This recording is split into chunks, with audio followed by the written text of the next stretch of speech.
So here's our painting project today. This is from a samurai memorial in Zushi. And so it's an overcast day in this image, and it gives a lot of opportunity to explore color. And my choice is to keep the colors quite muted and tertiary, we say. So we're going to get ready and begin this image. Already it's sketched out, and we can see that there wasn't a lot of illustration needed. It was just simple branch shapes and just lovely tree shapes that extend out over this little town of Zushi. So not a lot of pencil is needed, and there's an intent here to allow the wash to come down, extend down, and work around all the little house shapes and sort of abstract shapes that are off in the distance and getting out of focus, and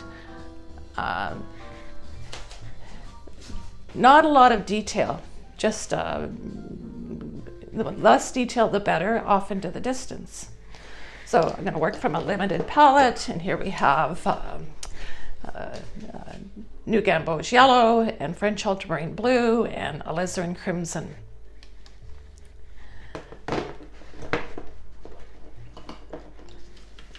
Working with a wet and wet wash to begin with.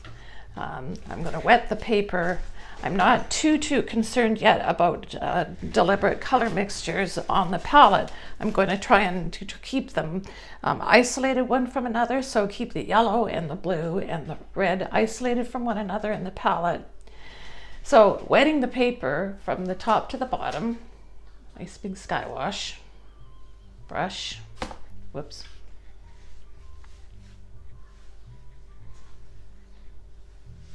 Wetting the whole paper.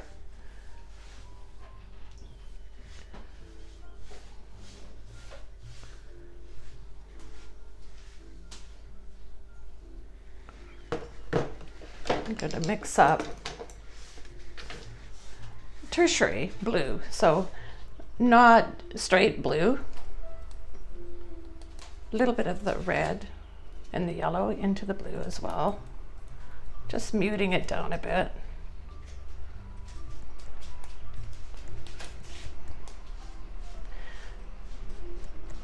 And just allow the color to travel down the page.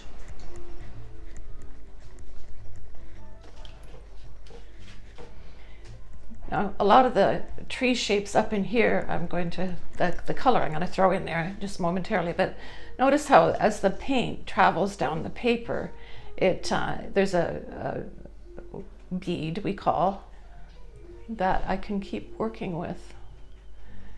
And as I travel down with this wash, I've cut in around in some of the tree shapes. And now as I get to the horizon here, I'm going to work around some of the intended house shapes back there.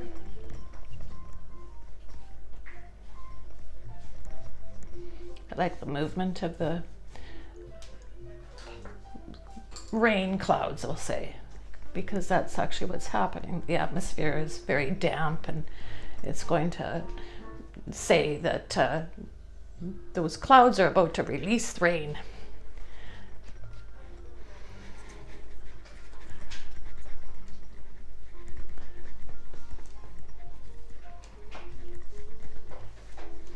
So once again, my blue isn't a straight, full-on, pure blue. I've added a little bit of the yellow and the red and made more of a grayed down, neutralized blue. And now off in the distance, the paper's still damp. So I'm going to go for a kind of a wet and wet feeling of distant land off in here. Notice I'm using my large quill, nice big fat brush that holds a lot of pigment and water.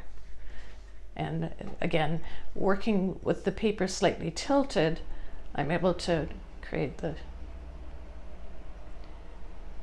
distant shape there. of land. And then as it spills down, start cutting in around some of these distant buildings.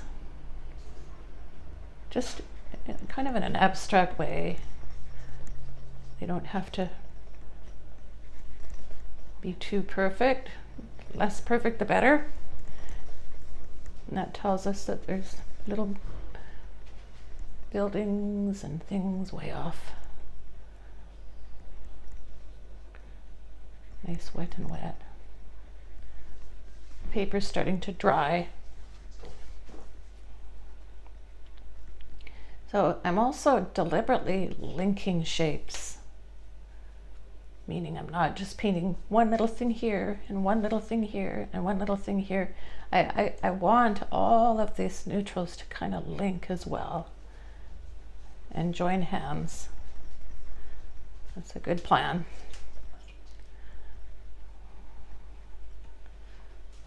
Now the sky up where the tree is going to be is still fairly damp. So I'm going to begin putting some more wet and wet up in the foliage.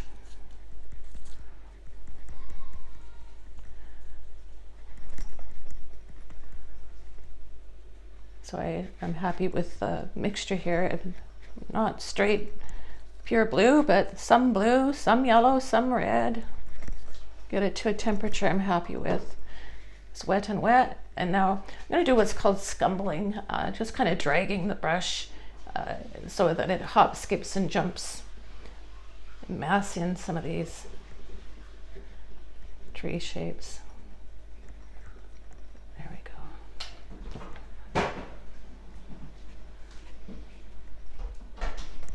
go. The fact that the paper is slightly damp will give us some nice soft edges. And this will be the first preliminary soft edges for the trees, the foliage, leaves and whatnot. And again, I'm dragging the brush. I'm letting the belly of the brush do all the work, not the tip.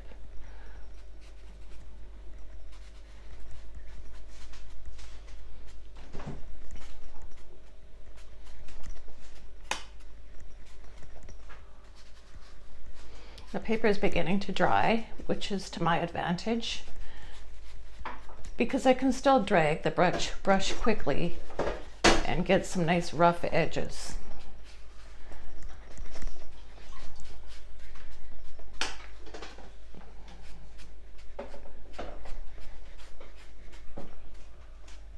Now, as the tree overlays the background, by way of coming down over top of things in the foreground, that's where we're going to get a sense of distance.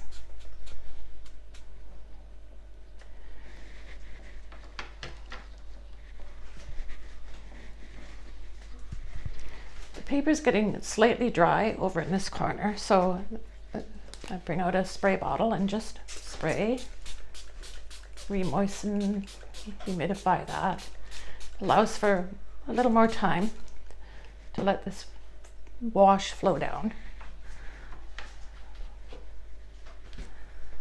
And as colors come forward into the foreground, they become warmer. So back here we had cool temperatures, somewhat cooler green temperatures up in the sky.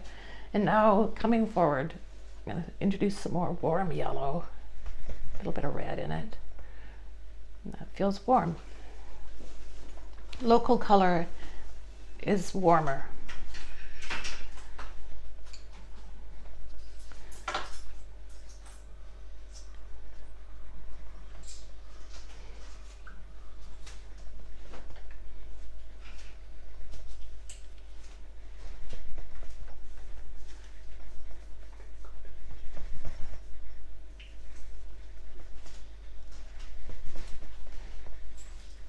All right, already I can get a sense of placement of shapes and atmosphere.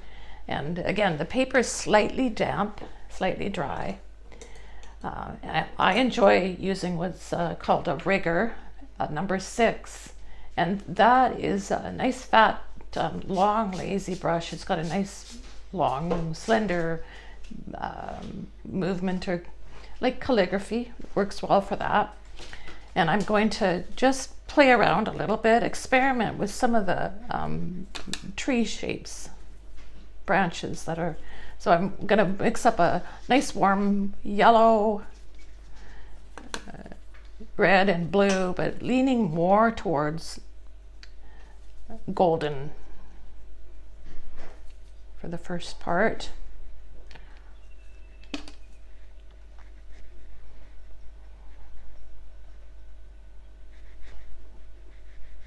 I'm not too interested just yet in doing the main trunk. I just want to get off into some of this.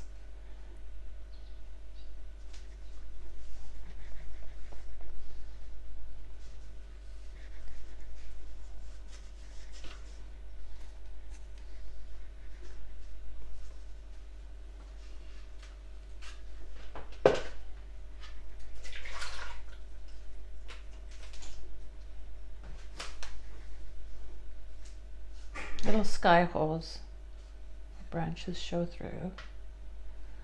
It's helpful.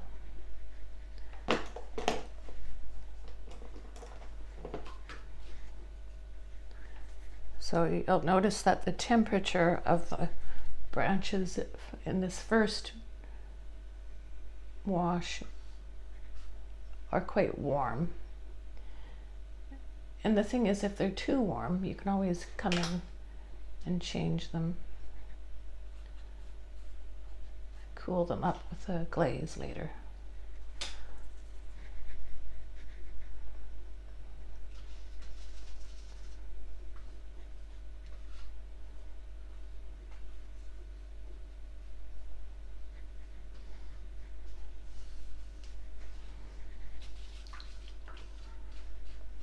So this is quite warm here.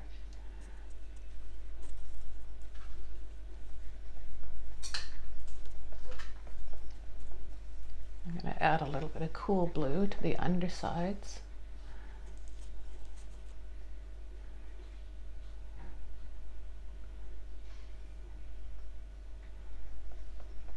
Again, it's all wet at the moment, and there's nothing here that can't be changed with a glaze later. I'm after good color, interesting color. If some of it seems too bold at first, it can always be covered up. But these first color mixtures are beautiful and sometimes do quite unpredictable, happy accidents.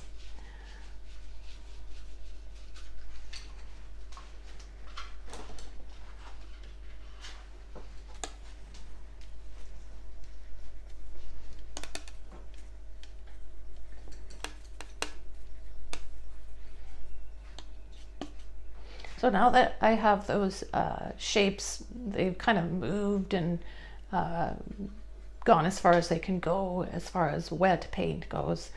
Now I can work back in a more dry brush method and have more control.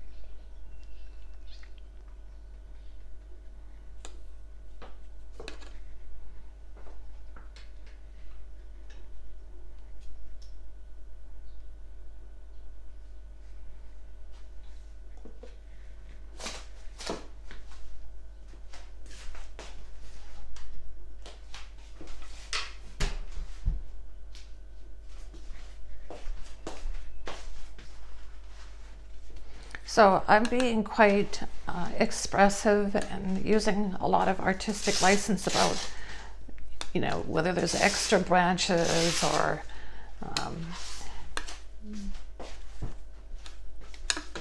because I'm in this sense, or rather in this place, I'm being intuitive about design as well, I did draw in the basic placement of shapes, but there's a lot of give and take.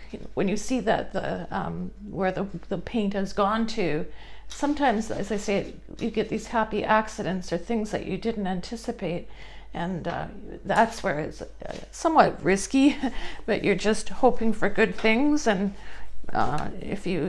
again, it's not being so afraid of the paper and the paint, because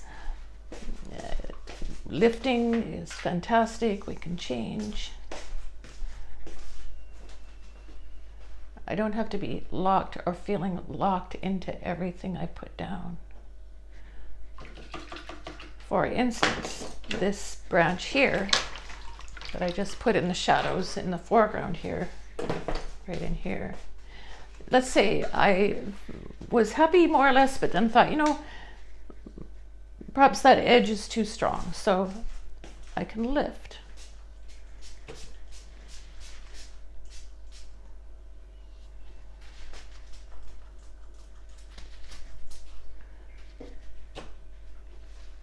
Or if I wanted to have more light coming through the branch right now, one of the main trunks, I can just grab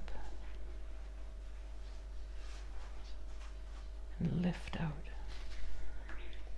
As soon as I do that, I start to get back in touch with the lighting.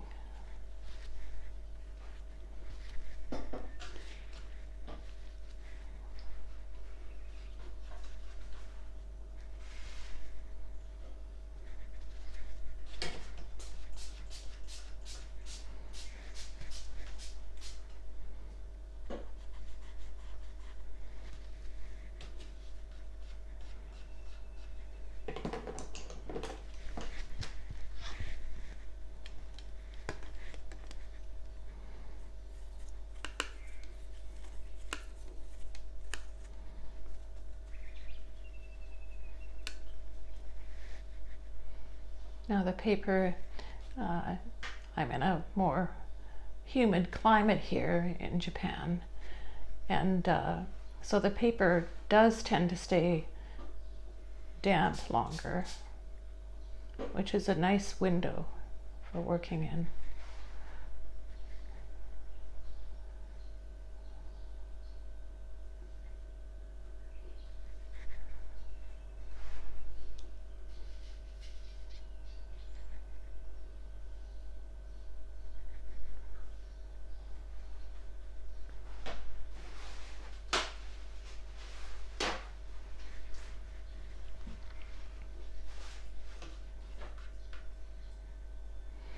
All right, so I also, before I get too involved with too many more branches and shapes, this is the place where you can end up getting too overworked. So I've kind of happily found my way to this place, and I don't want to make too many shapes. So it's better to hold off at this point and say, how many shapes have I got that I could be possibly linking together? And so because I want to now report more of where the light is coming from, what we have here is the lightest values in the foliage, the branches, or pardon me, the leaves. And I want to break down and observe things in the least amount of values so that it just isn't too complicated. So I think in terms of light, middle tone, and dark. Let's say right now I have the lightest of the values in the trees, branches. So now I'm going to mix up a new mixture that's a little bit darker, just a bit darker value of green.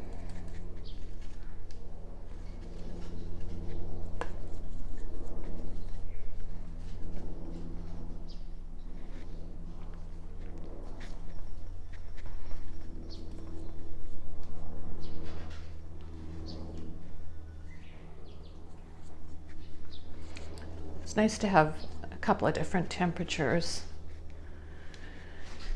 And again, with the brush on its side, so that mostly we're working with the belly of the brush, the underside right in here, dragging it.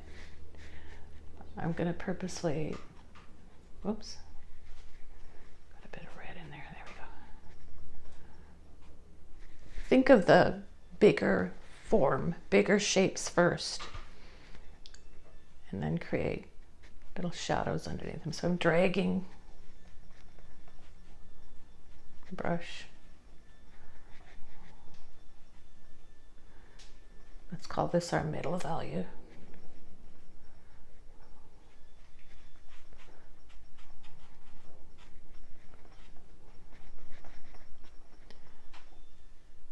Really try not to overdo it. Link it together.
So those are all masked, quite big shapes.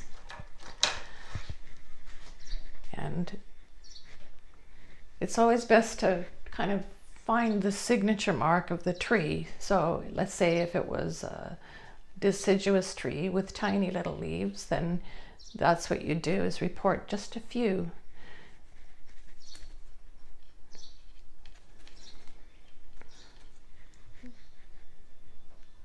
Just a few.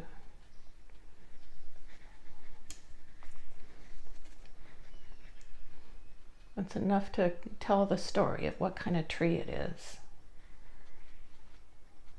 Of course, if it was like a pine or something, then you'd just do a few clusters.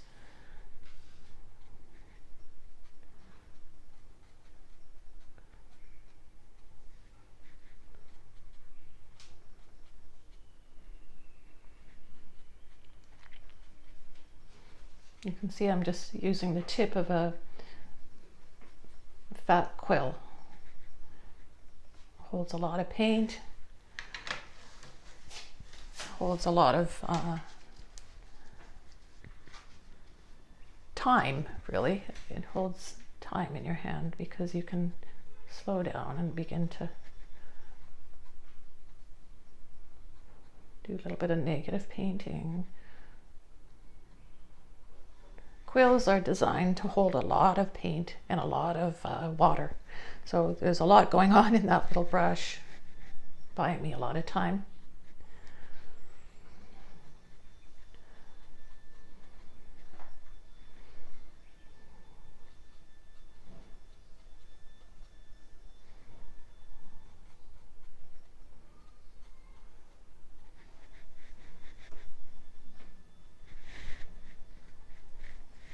No, I'm going to hold off now. That's because I can end up getting so involved in this. And I have to remind myself that there's a lot of detail that's going to still go on down here. And if you overwork this place and then find you've said too much, by the time you go over here, it just becomes too busy of a painting.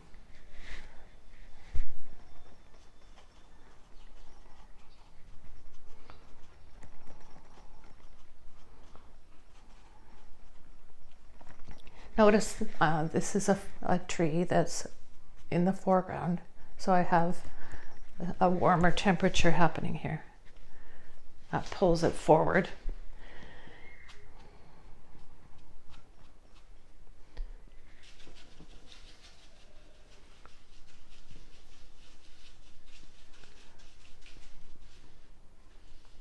Now with the same fat quill brush, because it comes to such a nice point, I'm going to be able to work in here now with a little bit of detail. So this is slightly damp still, which tells me that whatever I do back here is going to still have some nice soft edges. Now I can start doing a little bit of color changes, because mostly this is quite a neutral painting. It's not too strong in color anywhere. It's quiet, tertiary colors. So I can afford to put some nice warms in there. Or pardon me, yeah, different color temperature changes.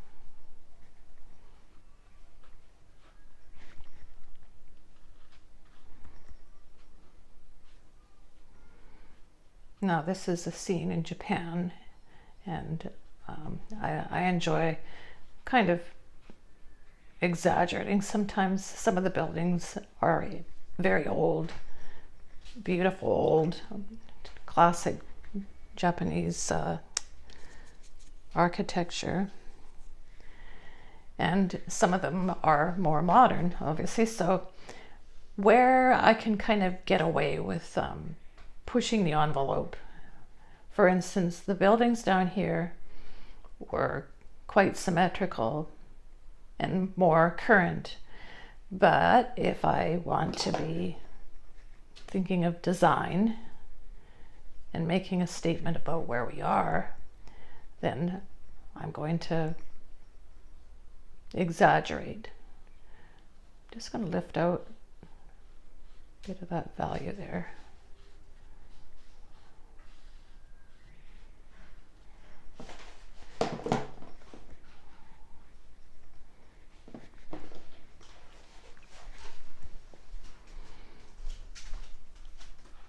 Fill it in with a bit of color.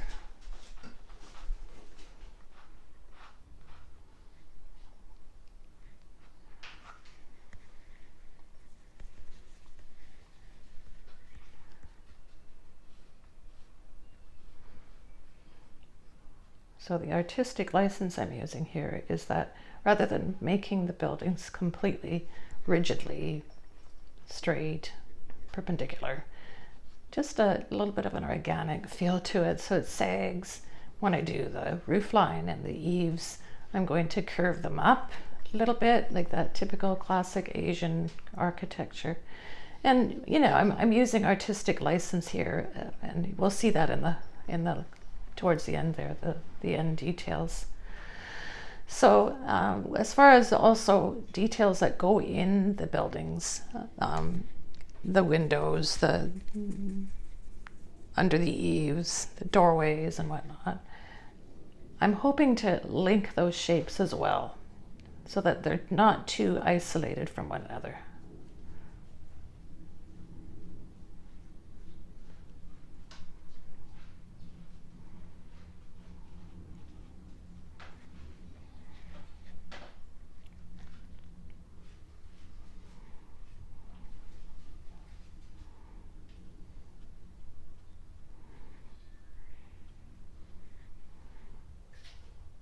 So I did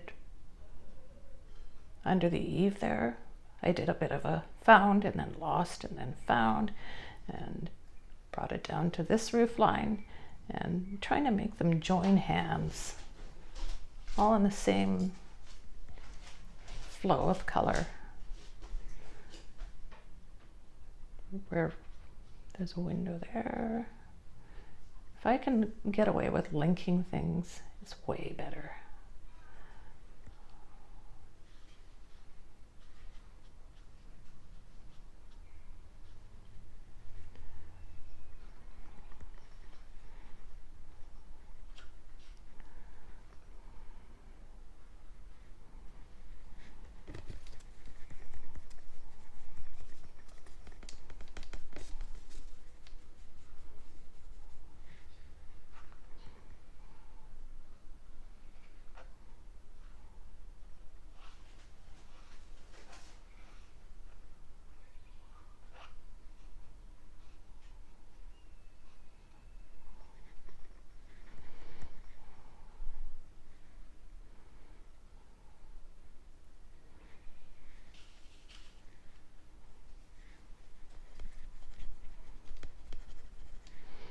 All right, so I'm quite happy so far with those distance shapes.